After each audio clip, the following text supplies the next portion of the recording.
to another episode of Let's Chat Reality. I'm Molly, I'm Michael.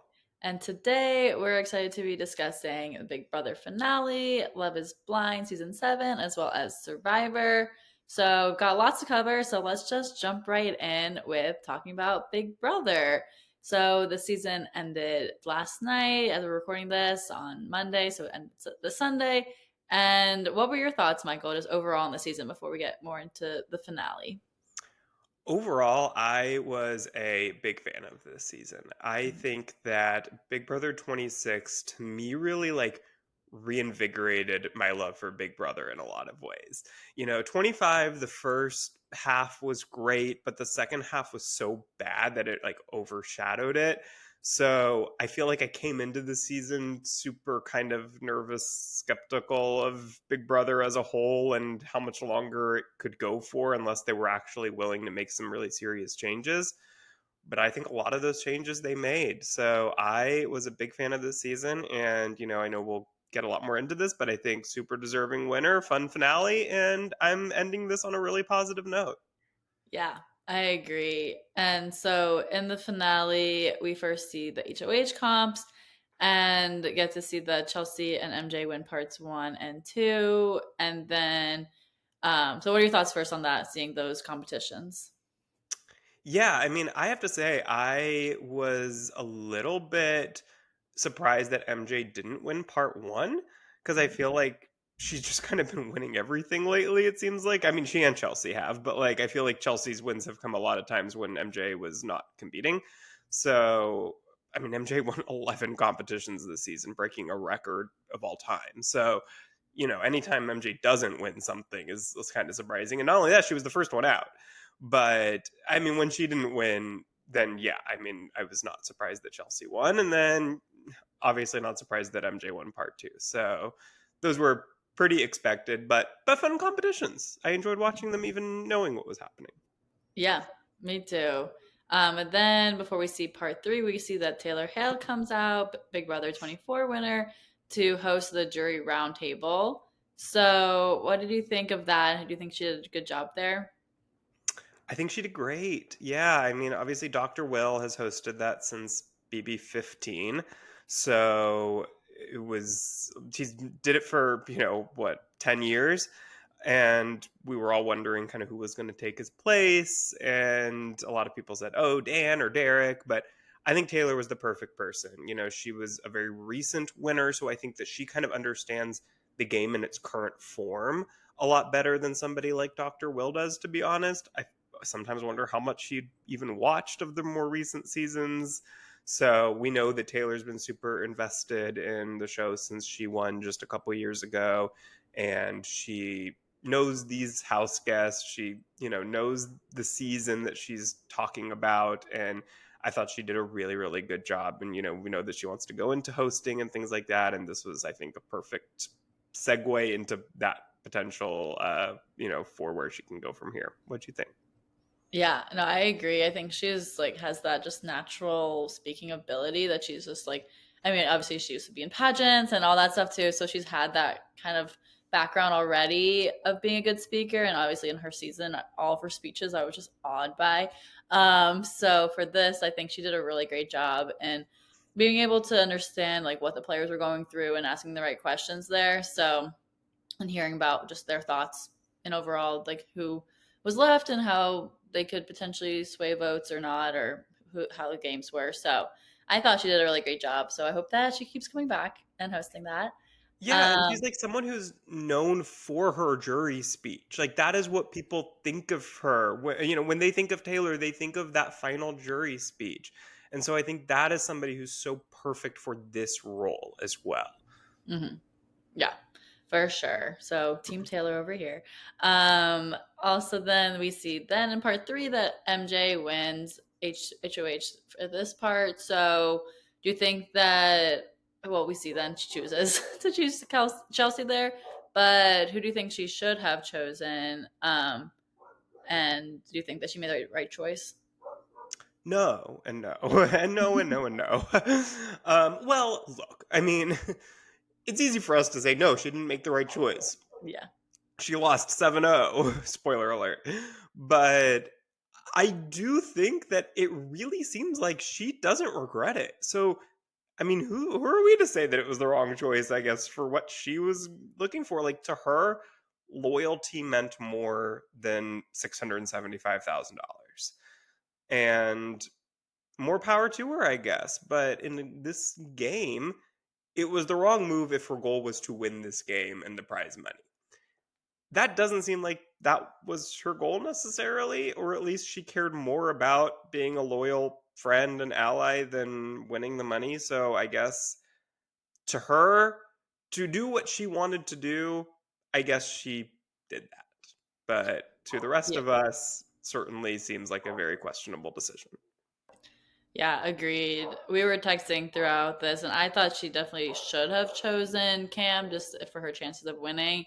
But you also thought, we both kind of thought that she was not going to do that and she was going to stick to Chelsea, which obviously in her mind, like, she did just want that loyalty to remain there. And obviously then it lost her the game. But she did take Chelsea there. Well, So yeah, and I mean, I will say also, we were texting and, you had a bunch of your friends over and, we were saying, like, predicting what the vote count was going to be. And a couple of your friends thought, Jeff, whose shout out has been on our pod, thought that the vote was going to be 4-3. So, I mean, that's pretty close. And so, like, I feel like I'm kind of had, and maybe, I watch the feeds more than, most, but I kind of thought, oh, it's going to be either 6-1 or 7-0.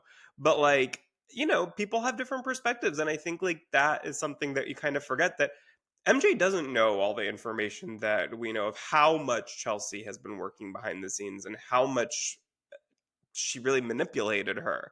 And so I think that'll be stuff that she finds out as she watches the show. But MJ's perspective is probably closer to somebody who doesn't watch the feeds. And to her, maybe she thought there is a chance that it could be a close vote of, 4-3, 5-2, and maybe I can convince one or two more people in my final speech that I deserve it. And I could get there that way and be a loyal friend. Like, so I could see how maybe in her mind it wasn't as much of a knockout as uh, I think the people who know every perspective, and watch it all, all the time and see the diary rooms and et cetera, as we kind of expected it to be.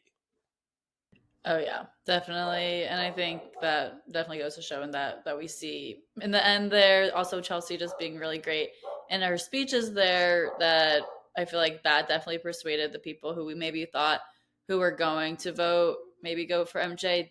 Then were persuaded to go for Chelsea just because of how she was able to really speak to her game, and I feel like MJ did an okay job. But what are your thoughts overall on how Chelsea and MJ did in their jury answers? I think Chelsea did amazing. I think it's going to go down in history as probably like a top three performance. I think Taylor Hale is up there as, potentially number one. So I think that Chelsea kind of comparing herself to a diamond is very akin to Taylor comparing herself to the sword. And I think she did a fantastic job. I mean, she does this for a living, so I mean, kind of expected her to do an amazing job. And yeah, I mean, I think that I would say MJ didn't do terribly. I think we've seen much worse. I think go back and watch season 15, Gina Marie. I mean, that was probably the worst performance of all time in the final two. And I think that if you watch that and watch Mackenzie's next to it, it'll make you feel a lot better about Mackenzie's. But I mean, still, like MJ talking about her best move being getting out Leah, the one move that she wasn't manipulated into doing, and then Chelsea basically being like, yeah, it was me that manipulated you into doing that. I mean, not great, but you know what? I think I would say that MJ didn't lose any votes from her performance, but Chelsea certainly potentially gained a couple that, the kind of Leah and Angelas of the world who maybe were on the fence. I think that Chelsea's amazing performance potentially solidified those. Yeah, for sure. And then we see that the pre-jury people come out, and they ask them some questions. Particularly, we see Tucker and Rubina reconnect, and Tucker brings her roses. So I thought that was cute. What were your thoughts overall on seeing the pre-jury reunion? I guess we can call it. Yeah. I mean, I will say, when when Tucker went to go grab the roses, I was like, "Oh my god, he's proposing! Don't, no, no, Code Red, don't do it." But thankfully, he was not, and it was cute. But yeah, I mean, it was fun to see like Angela and Matt reconnect. Like that was incredibly uncomfortable, but fun. And obviously with the charcuterie board, I feel like Angela and Tucker were really the highlights. I feel like of that segment that we got to see both of them, a lot of both of them. And yeah, I mean, this was just such a fun cast. I think everyone getting together, it was really nice to see everyone again. And you can't say that every season, I feel like. Sometimes it's like, oh God, we have to see the pre-jurors, but, or sometimes the pre-jurors are the only ones that we actually still like by the end of the season. But this time, all around, fun cast. So seeing everyone together again was really fun. Yeah, What do you I think? agree. I think that like they also talked to them just the right amount. Like I feel like they didn't overdo it in that sense because obviously we still wanted to see then who's gonna win. And the next part of that. So then we get to see the votes come out, and it ends up being a unanimous vote for Chelsea, which we kind of already alluded to here. But how do you think that she ranks among previous winners? You know what? I really need to think about this more, but I would write at this moment, and there's probably some recency bias here, but I think I'd put her in the top 5 for Wow. sure. I mean, like when I just think about it, there's some like legendary winners: Derek, Dan, Dr. Will. I mean, Andy Herron's an amazing winner. I feel like uh, Chelsea's game has been compared a lot to Maggie from BB6, but I think that Chelsea is somebody whose win will only look better and better as the years go on. Because I feel like when you, and I shout him out every time we talk about Big Brother, but Taryn Armstrong from RJP was saying today that there are certain winners who, when you think about it right after their win, all the little details are still in your mind that they did wrong throughout the season. Like every little mistake that they made or potential mistake where they put themselves in a position that wasn't the best or, had them in danger of potentially being nominated. All of those you still think about. But as the years go on, you forget about those and you only think about the good parts of their game. And you think that like, oh, they played such a perfect game, 5 years from now when you've forgotten every little detail of the season. So I think that Chelsea's one of those winners that I think as the years go on, are just going to kind of go up and up in the rankings. So I think that right now I would definitely say top 5, and I think that will probably only go up in my mind as the years go on. Yeah, I think so too. I think she did a really great job in making sure that she did the right moves, the right times, and obviously made it there all the way to the end. So I'm happy that we ended up with a Chelsea win. I mean, it was kind of obvious towards the end there that she was the most obvious choice to win. So if someone had made a big move to get her out, obviously then maybe that person could have won, but no one took that shot, so she ended up with the win there. I mean, MJ could have not taken her to the final two with her, but obviously she chose the loyalty there, which still I don't know if she's gonna regret now, but I'm sure MJ's gonna do fine post show of like brand deals and all that stuff. That Probably the challenge. that would be in Yeah. the challenge. She'll definitely get some more TV time. So yeah, Yeah. so And I I don't think like feel that bad. Yeah. No, I mean, I think that Chelsea's win also was even more impressive the fact that she was taken there. She Yeah. convinced somebody to take her there. And I think that even puts her another echelon Yes. because if she had won it herself, that would have been impressive. But Mhm. to actually convince somebody when you've played that good of a game and everyone knows that you are the most likely winner and you still get somebody to take you there over somebody who MJ more than likely would have beaten is really impressive. Yeah. Oh, for sure. So I'm so excited to see Chelsea as the winner here. And then we also got to see then America's favorite player.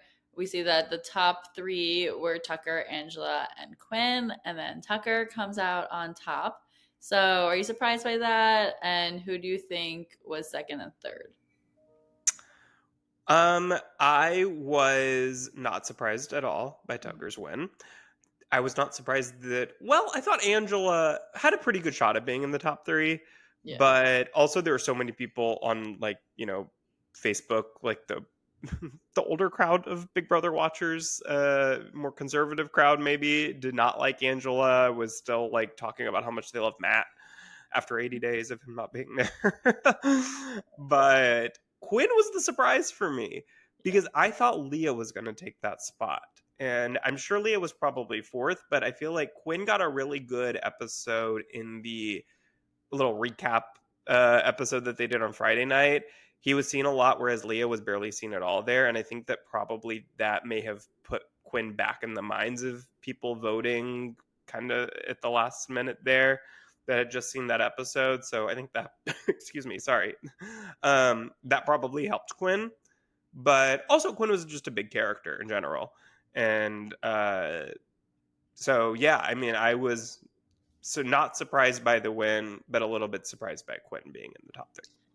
Yeah, I agree. I thought that for sure was going to see Tucker and Angela in the top three there, but I thought also that it could have been Leah, but Quinn ranked up higher than that. So, but I'm happy that Tucker won because he was definitely a great player and very entertaining. So I'm glad that he got it. And also, it's the first time that anyone has gotten it from pre-jury. Yeah. So that's also a big milestone there. So he really made an impact on the season, even pre-jury. So I'm happy for him. Yeah, and to be fair, in a 9-person jury, he would have been on the jury, and I think we have had before that the first or second juror has won it in a 9-person jury. So technically, he, in terms of the number of days he was in the house, I'm not sure that that is a record, but he was not in the jury, so that is technically a record there. So yeah, that was pretty Was cool. this was this the first time it was seven in the jury? No, so last season they also had a 7-person jury. Last season the jury didn't start till like day 75 or something crazy like that because it was such a long season. But they used to do 7-person juries from season 4 through 15, I want to say. Yeah, I think 50 or 14 or 15. And then they started doing 9-person juries for a long time, and then now they went back to 7. Yeah. Well, I like the seven people. What were your thoughts on that? No, I do too. I like a 7-person jury better because a lot of people in this game for a long time were just saying, I just want to make jury. I just want to make jury. And that's so annoying because it's like, why are you here? Try to win, not get to jury.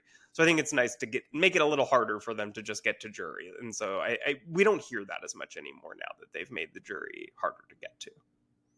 Yeah, I agree. So overall, what were your thoughts in the finale? Yeah, I thought it was a good finale, great season, like I said. I hope that they take a lot of the positive feedback from this season, understand why there was positive feedback from this season, and use that to, make BB27 even better. I'm fearful that they potentially don't understand why the season was so well liked and that they'll like take the wrong lessons from it. But I'm not going to get scared yet. We'll see. I'm curious to see if they will bring back the AI arena. I hope that they do in some form. I think that was great. Just call it the arena and make it a standard part of BB. I would not be upset at all. So, yeah, I think lots of fun this season. Yeah, I agree. I kind of had fallen off watching it the past few seasons. It's because I felt like it wasn't as much entertainment as I was hoping for throughout the season. But this season definitely didn't. I was disappointed in that sense, and Yeah, I like the AI Arena twist as well in that sense that we didn't know like going to Thursday night what was going to happen because exactly. there were three nominees and going to only be two, so that added an extra layer there. So hopefully they do listen to the right feedback, and we can see that for BB27. Do you have any other thoughts about what you would want in BB27? No, I mean, I think, yeah, I would love some form of the AI arena to come back. I hope that even if it's not exactly that, I hope that there's something to where there's some mystery going into Thursday night. Not too much mystery. I don't want every single person to be vulnerable going into Thursday. I think that would be annoying. But I hope that it's something similar where there's 3-4 potential options on the people on the block, and you have to come up with a bunch of different scenarios, and it makes the gameplay have to be a lot more complex and a lot more not just Monday night we know exactly what's going to happen. So I do hope that that part of it returns for 27, and I hope we get to see lots of fun big characters like we did this season. The Angelas and Tuckers of the world were really fun to watch, and I hope that they continue to cast those types of players rather than just boring people who are willing to be in a 8-person alliance and, go to the end with them and not really, actually bother to play the game. Yeah, for sure. Well, let's move into Love is Blind season 7 now. So we have the first 8 episodes or 9 episodes that have been released. 9. Yeah. So we've got a big chunk of this season already. So first, let's just talk about our overall thoughts before we dive into more of the specific couples that we see get engaged. So I first off think that the season is already off to a great start, or it's been a really great season. I think that overall, like each of the cast members has interesting stories and all of the different dynamics within the couples. There's different layers to that. So I'm really been enjoying this season. What about you? I have too. It's been a wild ride. I think especially this last drop of the 3 episodes. The episodes 8 and 9 both ended with pretty shocking reveals that I thought were I didn't see coming. So I have really enjoyed this season so far. Yeah, I think even the couples that I feel like when we ended the first drop, there were quite a few couples where I was like, they're going to be boring. Like, there's not going to be much drama there. And lo and behold, a couple of those, that was not the case. There's quite a bit to talk about. So I'm excited to get into it.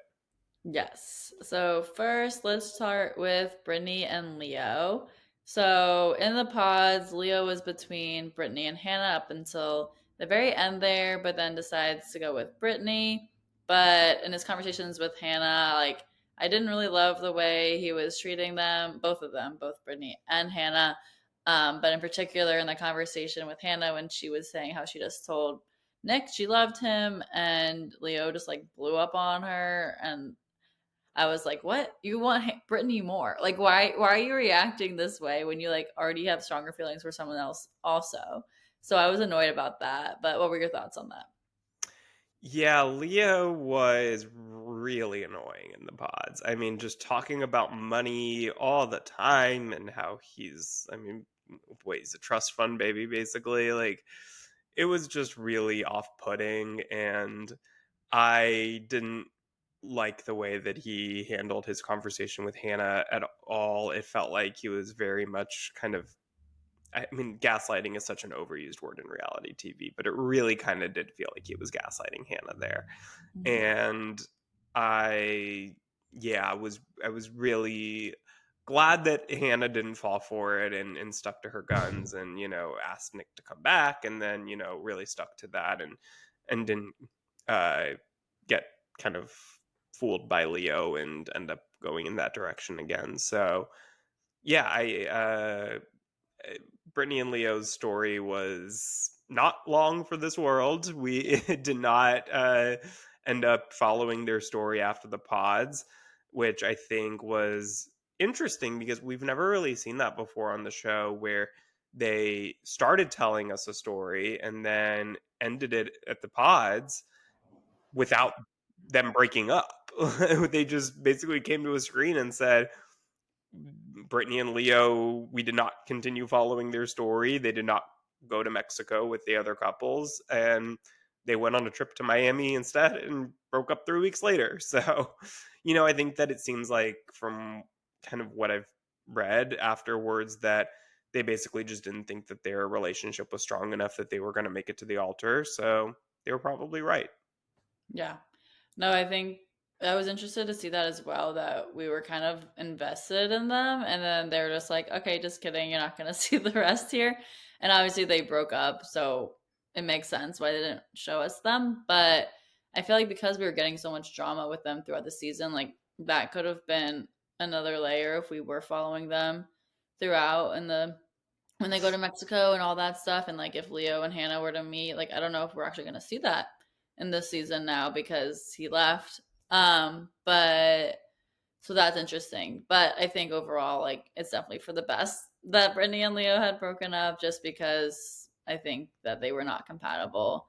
And you can kind of already sense that, like when they were seeing each other in person, that Brittany just kind of felt off about it. So Mhm. I'm glad that they broke it off and didn't have to worry about the rest of it and being shown even more like negative light towards them, because I feel like they kind of already were seeing that. And then it was like when that ended, it made sense to see that part. But any other thoughts Yeah. about Brittany and Leah before we move on? No, I mean, I think you're right. Like, they certainly would have added drama to the Mexico trip if they were there. Like, I mean, we saw when all the couples got together, there was no drama at all. And there certainly would have been if Brittany and Leo had been there.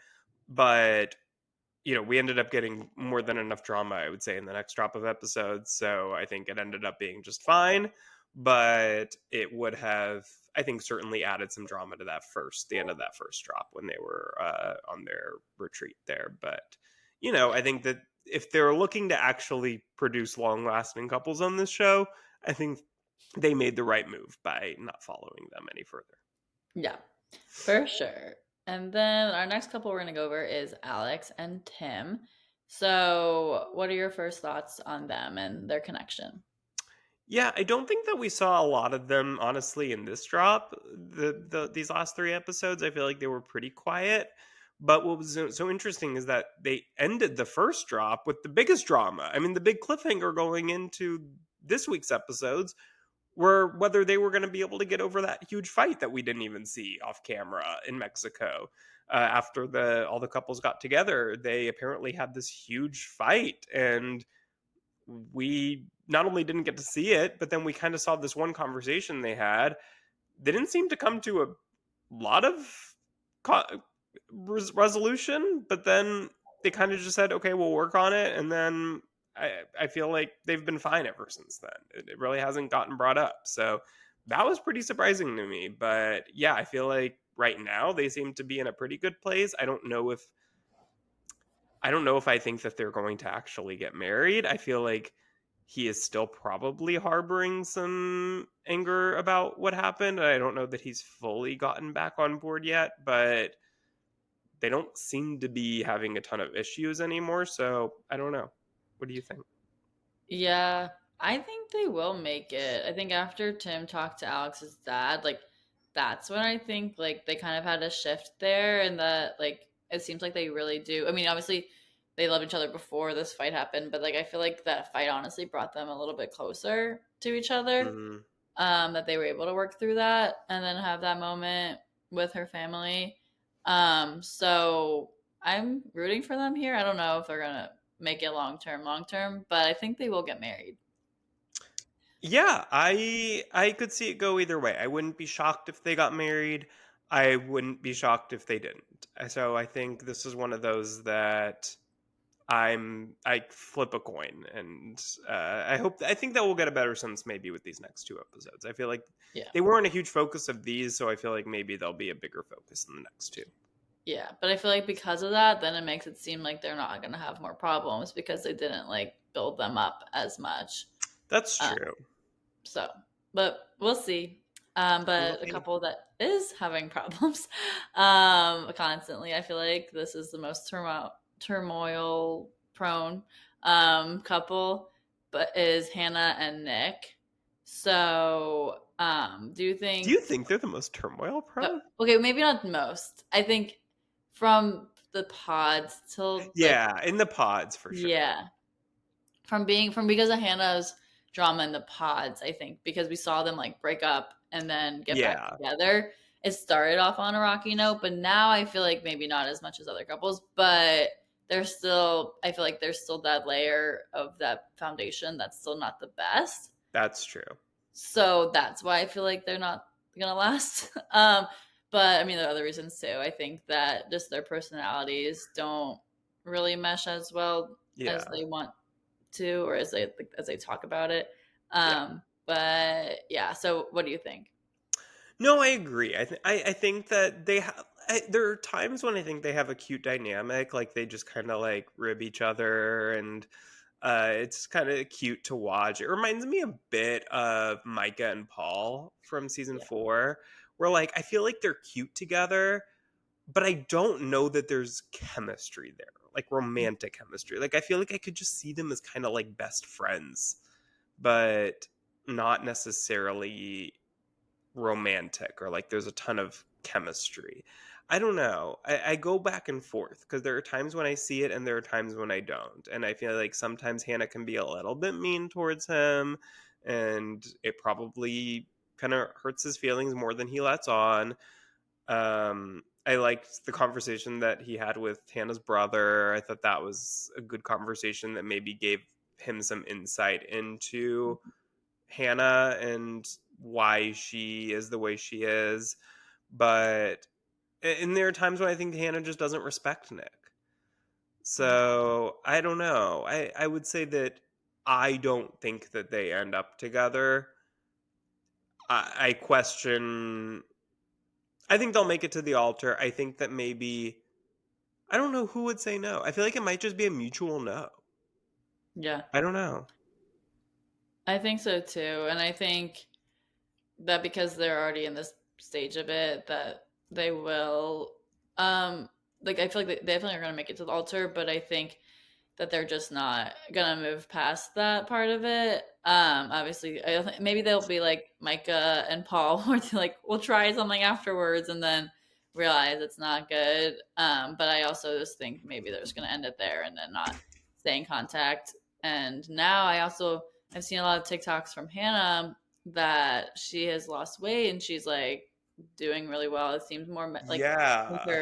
her mental state is probably in a better spot now. I think from when she was filming, like now versus when she was like a year ago, seems to be Mm. healthier mindset wise. So maybe that also has an impact. And she like after that breakup, she was just like, okay, now I need to focus on myself. So that makes me think that they're not together. Also, Yeah, like a post breakup glow up. yeah. So I mean, I love Hannah, but I do think that they're not compatible for each other. Yeah, Um, I think that's what it boils down to. yeah. So next couple is Taylor and Garrett. And I love Taylor and Garrett together. I think that out of everyone, I think they're my favorite couple. Um, and I think just from the start of their conversations, like because they had such a cute, I was like surprised what I didn't know what they were talking about, but whatever they were talking about in terms of like the science like words and like all Oh the yeah. scientific I almost things. forgot about that they both Yeah, have, or did they both have science related tattoos, or was it just yeah. Taylor? Okay. They do. So I thought that was a really cute connection because I was like, what are the odds of that happening? So from the Crazy. get go, it just felt like they were going to be a strong couple. And obviously, we are seeing them have good conversations. And obviously, any kind of couple is going to have some sort of disagreements. But it seems like that their disagreement is the most minimal one. It's more like location, which obviously, location where you live is a big part of a relationship. But I think that because Garrett loves Taylor so much, like I think he would be okay with moving. But what were your thoughts overall? Yeah, no, I think they're really cute together. We've seen the pictures of Garrett looking like a completely different human being now, and I think there's a lot of speculation that that is Taylor's influence, and that that's a sign that they did get married and they're still together now. So we'll see if that's true. But I mean, even just by what we're seeing on the show, yeah, I mean, I can't imagine that they don't get married, right? I mean, that would be pretty shocking at this point if something big enough happened between them that would cause them not to both say yes at the altar. I just can't imagine. So I think really to me, the only question is if they do get married, are they still together a year later? But I think that probably from what I've seen, I would say as of right now, the answer is yes to both of those. Yeah, I would say yes as well. I think they're definitely together. Also, maybe if they don't get married, maybe they say they're gonna still stay dating and then get married later on, like to make sure like they can figure out their living Yeah. situation. Yeah. Um, but I still think they're together at this time. Yeah, I Um, agree. I'm scarred from Love Is Blind UK, with what I can't even remember their names. Oh my god. Was Steven and Sabrina? yeah, Yeah. the ones who looked. I mean, I feel like kind of the similar archetype, Love Is Blind archetype of the couple that just doesn't fight at all and has no issues and seems so cute together. And then at the reunion, they were like the worst couple. So who knows? But as of right now, I still have a lot of hope. Me too. And so our next couple is Marissa and Ramses. I feel like them, like looks wise, like they make a lot of sense together, which it was cute to see their reunion or when they rekindled or not rekindled, when they first meet each other. I felt like that moment was really nice to see them just together. It just like made sense in my Mhm. mind. And I think that obviously they do have some issues to work through as well, but I think that they're a pretty strong couple overall at this point. Maybe it won't last, but what are your thoughts? Okay, I have I think the most thoughts on Marissa and Oh, Ramses of all the okay. couples. I this whole military conversation Yeah. that they had, I I can see Ramsey's side. Like I understand his critiques and his, feelings about the military. My big question is because this seemed like such a point for him that a deal breaker of if she's gonna support the military at all, if she's gonna potentially even think about going back into the military, like it's over. I can't say yes. I can't get married. We're gonna get divorced. Why did he not bring this up in the pods? Yeah. Like told him. He knew this in the pods.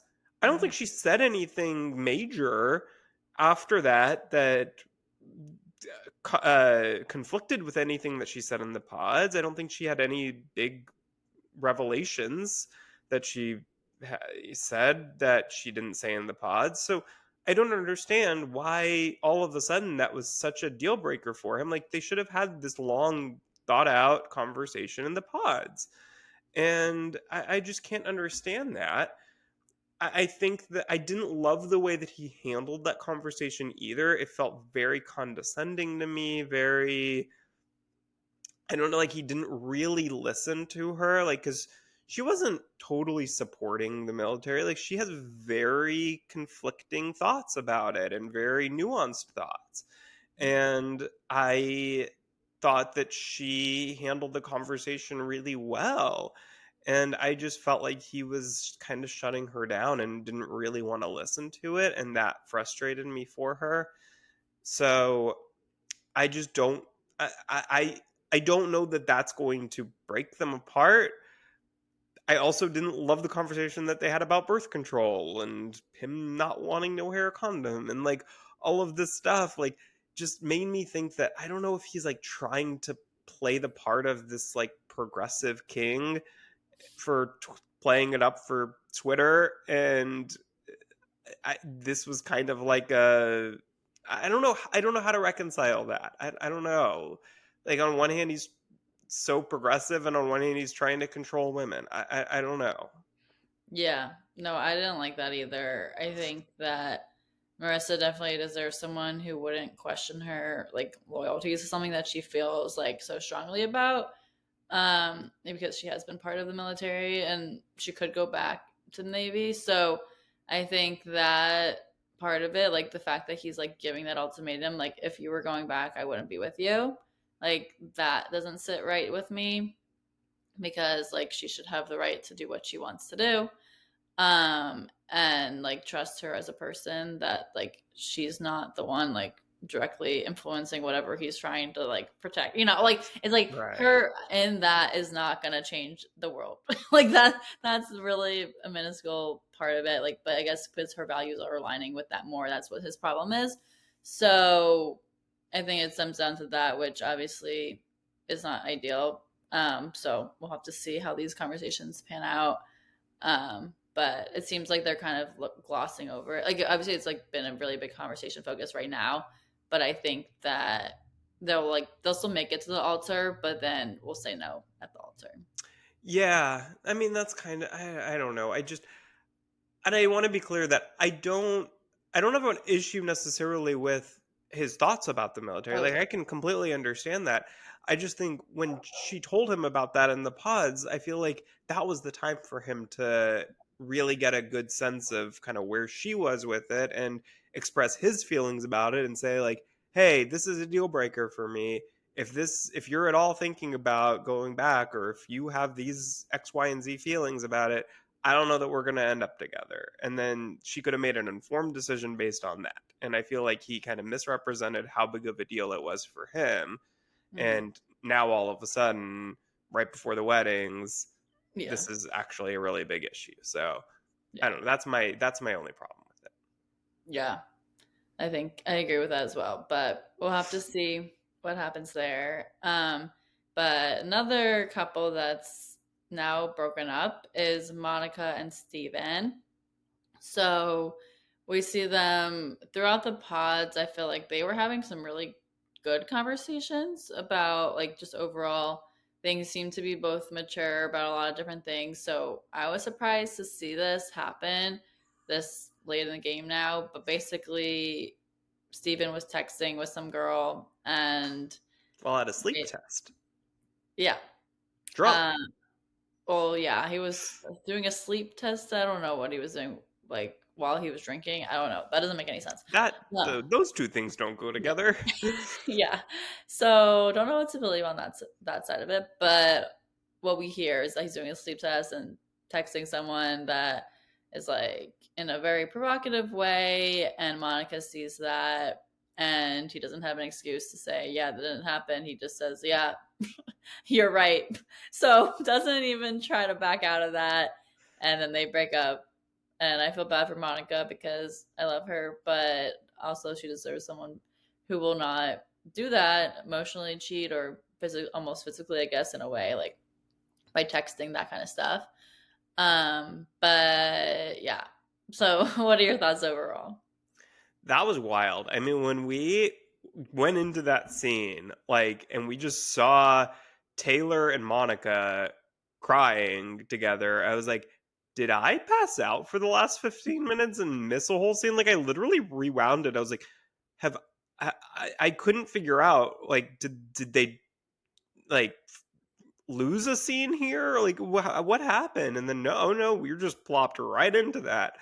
And yeah, that was really crazy and unexpected because I think before that, I was really feeling bad for Steven because it felt like Monica was very kind of persistent about wanting flowers. And, like it felt like she was being a little bit needy, a little bit demanding. I don't know. I wasn't really feeling her as much. And then it was like, oh no, she had a good reason, I guess, to feel a little paranoid, a little not thought about. And he was cheating on her emotionally at the very least. So that was really crazy, and how she found out about it was crazy too. I mean, I don't know, Molly, if you've seen the interviews with Monica. Your bestie Nick Vial did an interview with Monica, and she talked about how she was just, what was it exactly that she was looking at his phone, saw a text come up and just opened his phone so she could read it to him. And then the next text below it was from this girl that she didn't recognize the name, and she could kind of see the start of a text that looked kind of sketchy. And so then she clicked on it, and it was this whole conversation from the night before and that morning. And yeah, I mean, he did not do a good job lying about that, covering it up. I mean, it's just kind of crazy. I mean, it really seems like he's either like a sex addict or just a compulsive liar. I don't know. He needs some help, is all I can say. Yeah. Oh, for sure. Like he put on a really good front for a while, and then obviously that was not able to sustain. But we'll have to see what's gonna happen the next. But if we hear any more, I guess in the reunion, we can hear more of the follow ups there, like what actually, if there's any more information we can get. But at this point, they're just probably not on any speaking terms. So, Yeah, I'm um, curious if either at least Monica, like if because I'm sure they'll do another like Pod Squad get together in this next batch, and I wonder if at least she'll be there and if we'll get any sort of update as to whether they've had any contact since then. And I wonder if he'll be at the reunion. So either way, I'm sure we'll hear from her at the reunion at the very least, but I'm curious if he'll end up showing up. Yes, for sure. Well, another couple that's going through it right now, they have not broken up yet, but probably, is Ashley and Tyler. So in the pods, I really thought they were a really strong couple and I really liked them and just overall like their vibes just seemed to match really well. But obviously then we find out Tyler has hidden some really big information from Ashley, that comes up in this last batch of episodes that we hear that Tyler has 3 children via a sperm donation. So he has kids out there, but not like I guess he hasn't taken care of them because they were a sperm donor. But for that, he didn't bring that up at all. And Ashley is obviously like surprised to hear that news and something that you would think your partner would want to tell you about. So what are your thoughts on that? I mean, just like how did he think he was gonna not say anything? Like Yeah. why? Just why? I don't understand why people just don't put everything out there in the pods. I mean, I guess okay, I do get it because they think if they do that then they're not going to get engaged and then they're not going to be on the show. So they basically trap a person into proposing or saying yes to a proposal and then actually, make these big revelations after the fact once they're stuck and have committed to following this couple the entire season. And I guess that's probably what Tyler was doing. Is just thought that this information would be too much for Ashley. And, I mean, it's just horrible to put that information on somebody probably what days, a week maybe before the weddings. So I just felt so bad for Ashley and the way that he's even calling them just, sperm baby. Like he's in their lives. We've seen this on social media posts and his the mother of those children has come out and said, I don't know why he's presenting these children in this way. Like, I mean, I hope they're not together. Yeah. I don't see a way that they are. I think they definitely break up Yeah. and that's for the best. Yeah. I think that's probably most likely. Yes. Well, I'm excited to see the rest of the episodes come out. Or when do we get the finales? Not this week, but next week. So this Wednesday we get episodes 10 and 11. The following Wednesday we get the finale, and then I think that Sunday we get the reunion, something like that. Okay. So it's coming up, and we'll be sure to cover the rest of it as well. Yes, we will be covering it, but for right now, let's move into some Survivor, shall we? Yes. So we covered the premiere, and we haven't covered the last couple episodes. So Molly, what were your thoughts on last week's Aisha vote? So this was an interesting tribal when the Lavo tribe went to tribal for the first time. We didn't get to cover that whole episode, but just kind of what were your overall thoughts on that vote that led us into this past episode? I was sad to see Asia go. I think that obviously we know that she's a podcaster, and so I was hoping that she would make it further along, but I can see why the tribe would want to vote her out. So it made sense in that moment, but obviously I was sad to see that. What about you?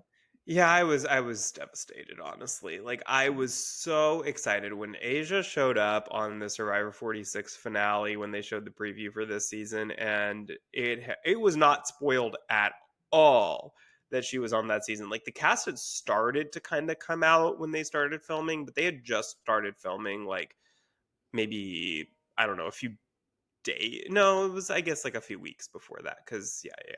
But not much had come out yet spoiled, and so when her face came on the screen I was like, wait, I know that girl. Like, wait, and then I was like, wait, do I know her in real life? No, no, no, that's Asia from RHAP. So that was so exciting, so shocking. And for the last few months since then, I've just been so excited for her.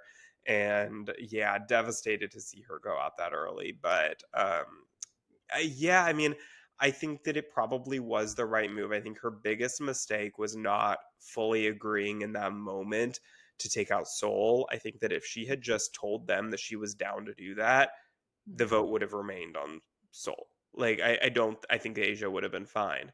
But I think because she was hesitant to do that and she thought that she could get them to go against Genevieve, that was her big mistake. And I don't blame her for that because getting out Seoul was not a good move for Asia. Mhm. That was purely just would have been a survival tactic, but it would not have been good for her game. So I don't blame her for doing that. But unfortunately, that just told Teeny and Keyshawn that Asia wasn't going to be, necessarily an ally who's just kind of willing to go along with them, and that made it not worth it to try to save her. So, Yeah, for sure. but going into this week's episode, let's just kind of go through each of the tribes and kind of what we saw from the main highlights from each of them. So we'll start with the Gada tribe, the Yellow tribe. We saw the women's alliance form there with Anika, Rachel, and Sierra. They called themselves the Breadwinners. Now we've seen a little bit of disloyalty already in, the same episode it formed with Sierra telling Andy about this alliance but not telling Sam, and that caused some drama there between Sam and Sierra. But do you think that at the end of the day that this women's alliance will remain loyal to each other, or will they just kind of be sold out and fall apart? Yeah, I don't think they're gonna last very long. I would want them to, but I think because they've already outed themselves, like I don't see a way in that being able to remain as true as maybe they would hope it is. But I mean, I like the name of it. I thought that was clever. That the women were running it, and they're called the breadwinners. So I think overall, I like all those players. So hopefully they stay, but I don't think they will stay in that alliance. You know what my first thought was when I heard the Breadwinners? What? Was the Ball Smashers from Big Brother OTT. Oh yeah, I forgot about that. That was the first thing I thought of when I heard that name. But another great women's alliance Yeah, that was actually very successful, true. underrated. But yeah, no, I agree. I unfortunately just don't see it lasting. I think that actually here's what I'll say. I think that if they can make it to the merge, all three of them together, I could see them really having each other's back and working together. But right now, if they end up going to tribal again, just the five of them, I Mhm. could see Sierra siding with the boys over them and getting one of the other two out. Yeah, Because yeah, that would be her only other options. But I think that if they can make it to the merge, then I could see them actually sticking together and being more loyal to each other, where they would get out other guys from from another tribe and not the ones that Sierra's super close with. But we'll see. We will see. Only a few more weeks left before the merge, I guess. So there's potential that they won't go back to tribal. But they did end up winning this immunity challenge, and as their reward, they got chickens, which we had not seen as a reward in quite a long time. Now, there was some debate, as there always is when there's chickens, as to whether to unalive the chickens and eat them or to wait until they lay eggs and have it uh, potentially get more out of it in the long run. So what do you think the right move was for them to do you think they should have eaten the chickens now, or try to make it last longer? I think they should make them last longer. I think eggs are obviously a good source of protein as well. So the more you can get out of it, I think the better. So the longer the chickens are alive, the longer you get more sustainable food. Because if you just eat the chicken right away, then after that, you won't get much more. So I think that it makes sense to wait. I agree with that. I think that is absolutely the right move. Now, I would never be able to unalive them myself, Yeah. but I could see a world where they are just so hungry Like, I know that it's so early in the game, but I could see that point where Sam is just like, I gotta eat this now. Like, we're not gonna win this next challenge if I have no energy, type of thing. And I could see that. And because I don't know if they end up going to tribal, do they lose the chickens? I'm not 100% sure on that. But if that is the case, I could see that where it's, that future is not necessarily super certain. But yeah, I think at the end of the day, I would just keep trying to tell myself that we'll be really happy later on if we, keep the chickens alive and have the eggs. So that would be my thought right now, as I am well fed and in air conditioning. But easier said than done, potentially. But let's move over to the Tuku tribe, the blue tribe. So the main thing that we saw with them here was that Sue finds the full powered immunity idol that's good until final five. So she found the idol, but it came down in a crate that was full of red paint. And the red paint splattered everywhere on her, all over the ground. And she tried to clean that up as best she could because that was pretty suspicious. But when she went over to everyone else thinking she had fully cleaned up, she still had some red paint on her face and on her body. And they thought it was blood. So that was, not the best cleanup job there. But do you think that the others will actually catch on that that means that she has an idol? Or can she get away with it and will they just kind of forget about that eventually? I don't think they'll forget about it. I think it definitely was a little bit suspicious in terms of it already seemed like they didn't really believe her in her lies of being like, oh, I just had the machete and like accidentally did something stupid. Like that was like so broad of her to say, like I did something stupid. Like what did you do? um, Yeah. but I think like honestly, when she was cleaning up, I was like surprised at how well she actually did clean up for the most part. So I was sad when it was like the tiniest little bit that didn't get cleaned up because she couldn't see her face of like a little bit on her hands too of like what actually happened. But I don't know. I mean, she has the idol now, so hopefully she won't get blindsided by it because I feel like that could happen and like someone they could vote her out and like she won't know it's coming because they won't tell her the plan. But I don't know. We'll have to see. Yeah, I think that there's probably a lot of suspicion that she has something, whether it's a full powered idol or whether they think it might just be some sort of other advantage. I don't know. But yeah, I don't think that she's going to fully get away with this, but I do think that these players came right off of watching season 45 where so many people went home with their idols in their pockets. And so I do think that these players are a lot more paranoid than last season in terms of just using that idol, and you'd rather, use it when you don't need it rather than not use it when you do need it. Mhm. So I could see her using it pretty soon if she ends up going to tribal. Maybe not the very first one, but if she can survive that, then maybe she would use it at the next one after that.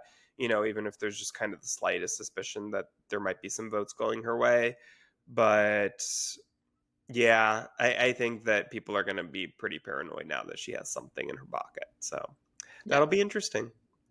We'll see what happens there. But now let's move over to the main event, the Lavo tribe, the red tribe.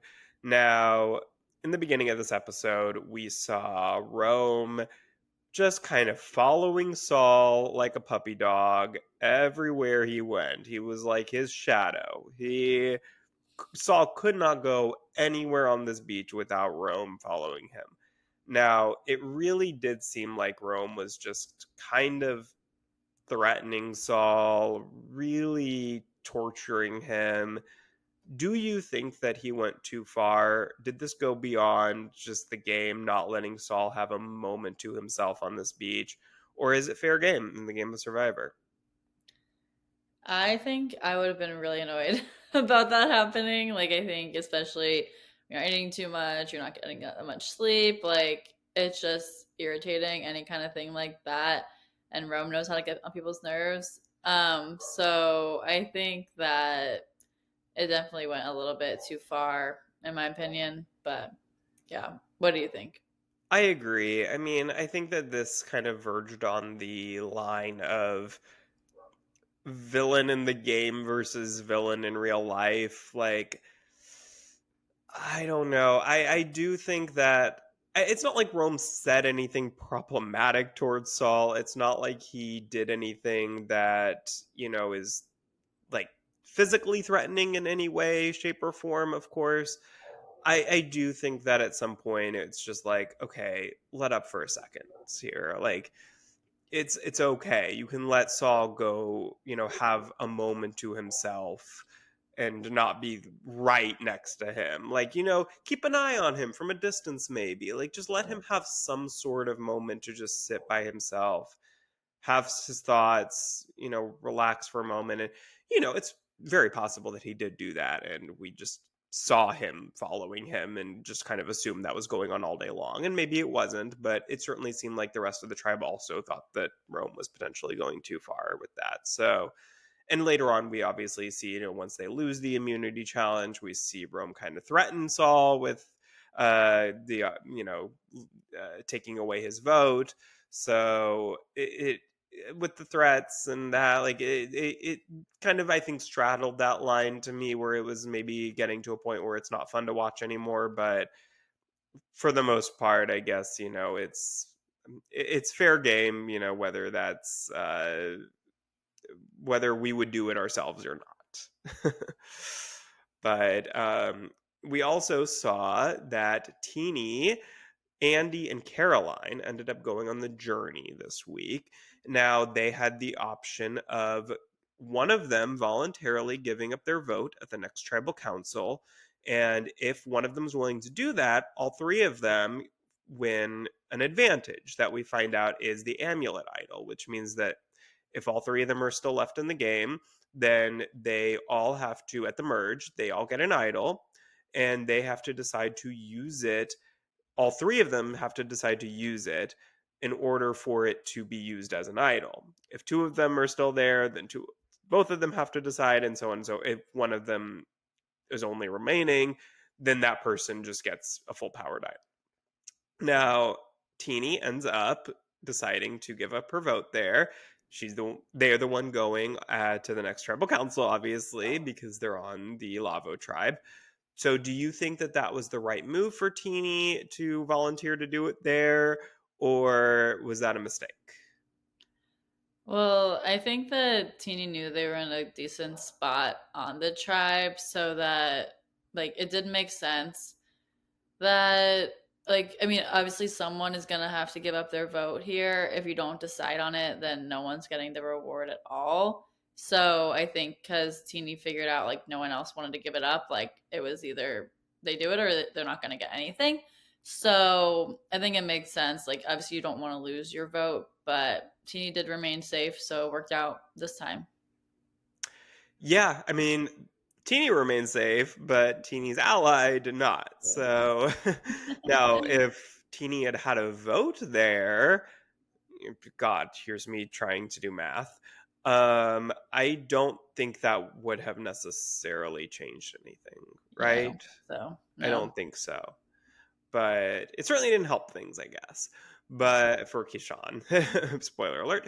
But moving into that, I will say the one thing, it did seem like Caroline was just about to say something when Teeny ended up voluntarily taking her vote. So I wonder if Caroline was going to volunteer and then Teeny just happened to get their words out before Caroline did. I don't know what Caroline was going to say, but I would be curious to find out if anyone, if that's out there once Caroline gets voted out, if she does interviews to hear what she was planning on saying in that moment. But yeah, so Kishan ends up going home here. But do you think that if Kishan had just kind of gone along with the plan to get out Saul rather than trying to flip it on Rome, that he would still be there, or would this have kind of ended up going this way regardless? I think if Kishan had gone with the plan for Soul, I think that would have stayed. The Kishan wouldn't have gone out. I think because Kishan was kind of playing in the middle there, and then they kind of found out about that happening. Like I think then that ended up hurting Keyshawn more in the end. That if he had just stuck with the original plan, then and trying to flip it then on Rome, then I think Keyshawn would still be there. Yeah, I agree with that. I think that Keyshawn unfortunately just trusted Genevieve to go along with this when Genevieve, I will say, this is really the first episode we've seen much of Genevieve, and I thought she had a fantastic episode. I think that Genevieve, she ended up kind of, at first she was going along with this vote, it seemed like, to get out Rome that Keyshawn had initiated there and gotten Teeny on board with, gotten Genevieve on board with. And then Genevieve kind of started thinking about it and was like, you know what? This isn't best for my game. That Rome, this is good for Soul. This is good for Keyshawn, who are, kind of at their breaking point with Rome. But for her, Rome is probably most loyal to Genevieve out of everybody. And, he wasn't annoying her enough personally to, have it be beneficial to her game to get him out. So she ended up telling Rome about this, and they ended up being able to, just the two of them, use, Rome steal a vote and the fact that Teeny didn't have a vote to end up flipping this back on Keyshawn. And I think that was a brilliant move for Genevieve. And yeah, I mean, what are your thoughts on that? Yeah, I think that was really good on Genevieve to do that. I think obviously like it seems now that she's pretty strong competitor now in the game. Like she was not gonna let a vote slide that wasn't really in her best interest. Yeah. She likes Rome, and so she didn't want Rome to leave. So I think that was really good on Genevieve's side, and hopefully we'll see Rome and Genevieve maybe continue working together. I feel like they have kind of solidified that as a pair now. If Genevieve was ready to get out Keyshawn because of that, so I think it'll be interesting to see that.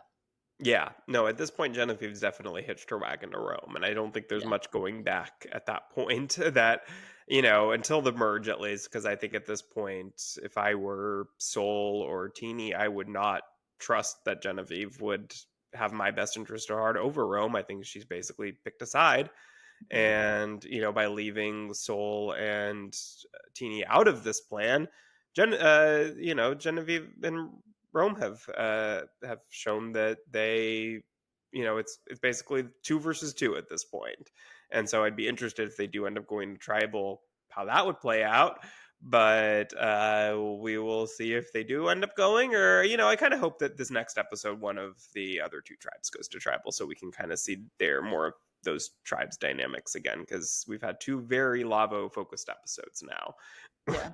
with them going to tribal. So we will see what happens, but another great Survivor episode, I thought. And this season's off to a pretty strong start. But we will continue covering Survivor. We will cover the next drop of Love is Blind.